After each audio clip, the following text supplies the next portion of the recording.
Ekansh Babbar, Director, Rallison, LKB Engineering Private Limited. Shri Babbar leads Rallison, a prominent wire and cable brand with over 3,500 institutional clients. Rallison is a mark of trust and has been the market leader in various new technologies with working relations with over 3,500 customers such as DRDO, ISRO, AIMS, Reliance, Airtel, Delhi Airport, metros, etc. over the last 40 years. An NSIT and MDI Gurgaon graduate, he is recognized expert in electrical safety and has authored Shock-Proof Your Profits. He received the National Award for R&D from former PM Dr. Manmohan Singh. So let's together welcome the final speaker for this session, Shri Ekansh Babbar. So we're now a 40 years old company, and we specialize in manufacturing electrical wires, cables, and fire survival cables.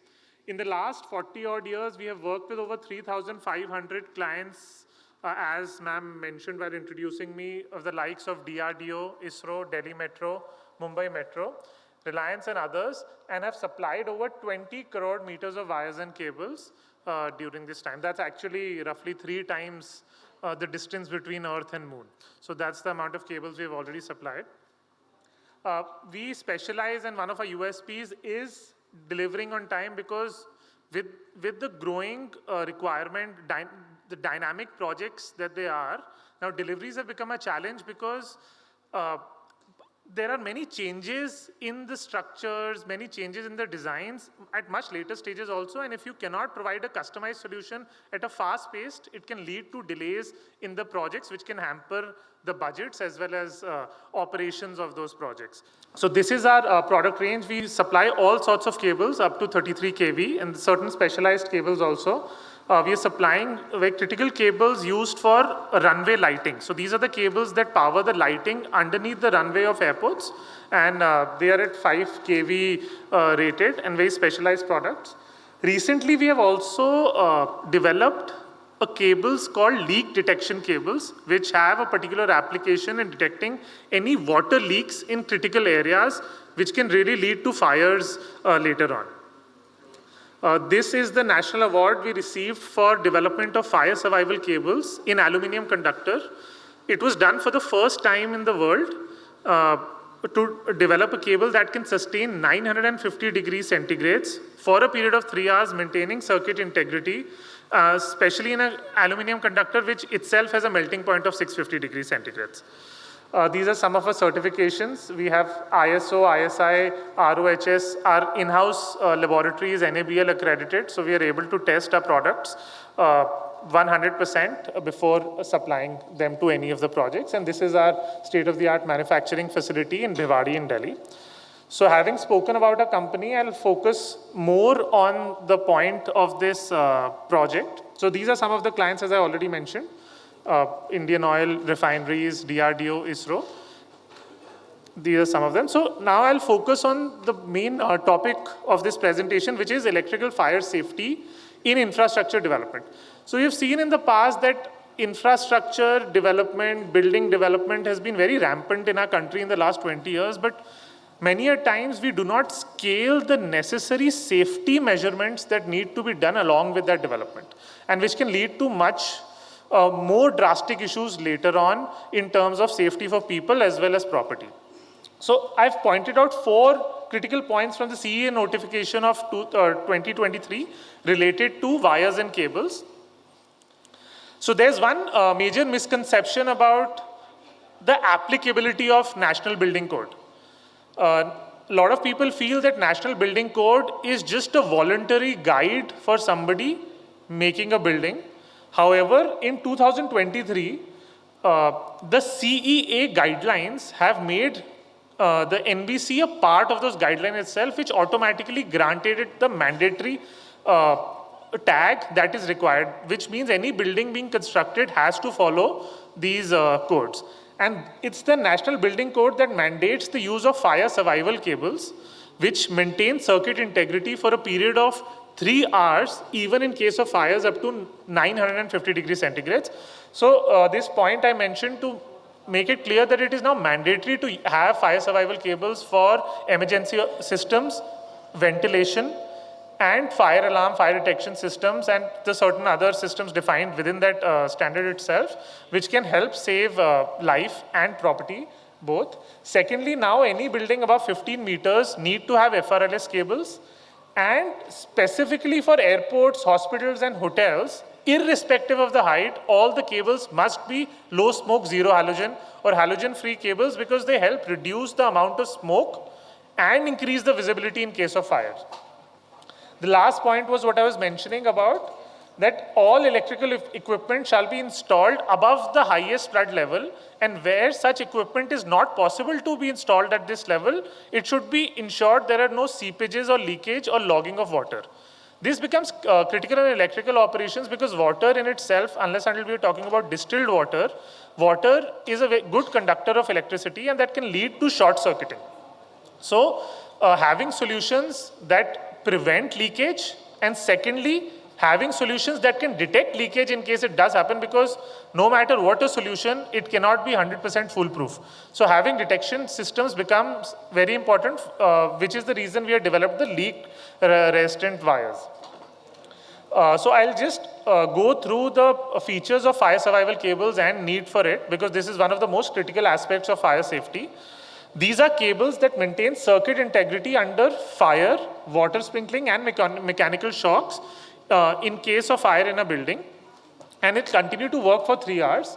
These are the certain types of cables, and currently the government quality control order has mandated the use of IS 17505 for fire survival cables used in India. Now it is a mandatory standard. So this is the estimated losses. This is only the data only till 2010 of in terms of value till due to fire. And you can see the numbers are so high that it becomes extremely critical to have fire safety and prevention incorporated into the design. These are the list of fires over the last 30, 40 years, even 50 years going back, and they have had a massive toll on perception about safety as well as the actual loss of life and property during these fires. So these are the testing ways in which how a fire survival cable is tested. But I'll show, most importantly, a comparison between fire survival cables and other cables. So as you can see, toxicity index in terms of fire survival and low smoke zero halogen cables that I mentioned is extremely low and makes it much more safer for people whenever a fire occurs. The two biggest causes of fire, as I'll discuss later, are lack of evacuation because of visibility and inhalation of smoke by the people in the building. And this cable helps reduce both those. The visibility during burning is, so light transmission is 83% as compared to regular cables where it is around 4 to 5%. So this allows people to evacuate much faster. And secondly, the halogen content is low, and therefore the toxicity levels are extremely low, and people can survive for periods. Like if the CO levels go as high as 20,000, it is death within 2 minutes. So these cables prevent these fatalities in case of fire. There's very little chance that we'll be able to reduce, completely eliminate fires, but we must at least have mechanisms in place so that it can reduce the damage to loss in life. So this is our in-house testing facility as per IS 17505 as per as BS standard. This is the enhanced FS testing, wherein the one sample is given fire, mechanical stress, as well as water sprinkling at the same time. These are our reports from BRE Global in UK, which is the leading fire safety testing facility. And this is our IS certification for fire survival cable design.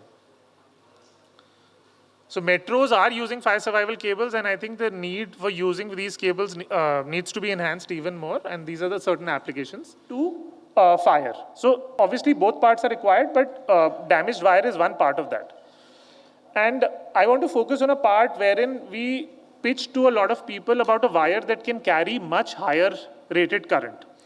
So we proposed a 1.5 square mm wire that can carry 30 amperes of current instead of 17 amperes of current. And the response that I got was that 1.5 square mm wire does not carry more than 4 amperes. Why are you pitching to us a 27 or a 30 ampere wire? And when we hear that we follow ISI standards, CPWD specifications, we don't need a more superior product over here because we are not going to design it accordingly. And yet I'll show you a photo. This is a photo of a distribution box in South Delhi, one of the poshest localities of Delhi, in a building that pays roughly 45,000 rupees a quarter for electrical maintenance. This is the condition.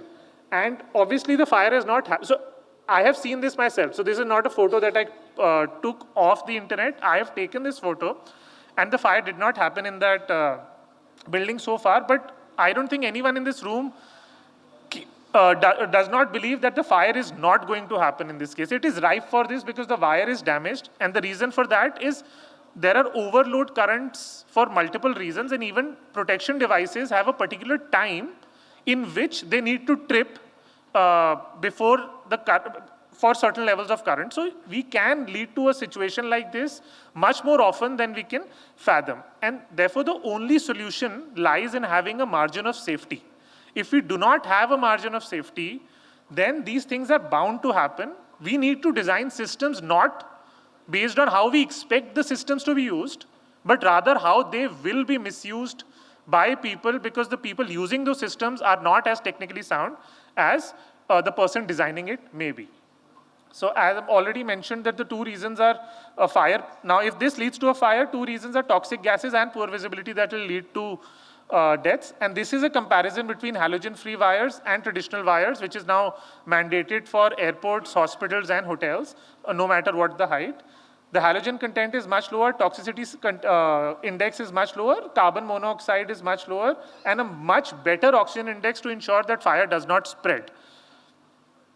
And this is the wire that I was talking about. So we compared the normal wire to this wire that we have developed, and we gave it 3 times the rated current because that's the amount of current required for an MCB to trip. So we can have temperatures below this for extended periods of time, and this is the condition of a regular wire compared to the special wire that we have developed within a matter of 2 minutes. The other wire is now exposed, which will lead to a short circuit and probably a fire.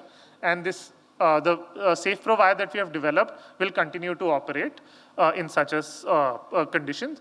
So that was all from my side. I just wanted to focus on fire prevention as well as fire safety post fire. And if you have any questions, I'd be more than happy to answer them.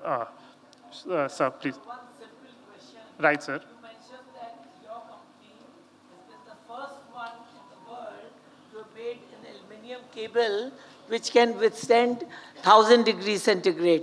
Now, my simple question is that what sort of a sheathing you were using on the cable, aluminum, this thing, or was it because you used some aluminum alloy?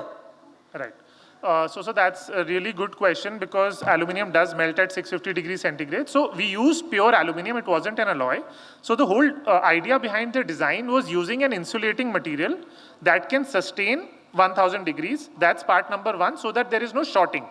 At the same time, the cable had to be designed in a way that the heat from outside is dissipated longitudinally, so that the temperature to the core does not go up to 950 degrees and the aluminum does not melt. So for that, we had used some special fire barrier and heat barrier tapes along with increasing the size of an armor, so that armor, because it's a metal, it helps dissipating the current longitudinally rather than taking it inwards. And that is how we were able to achieve that. Thanks a lot. Thank you for the questions and thank you for your time.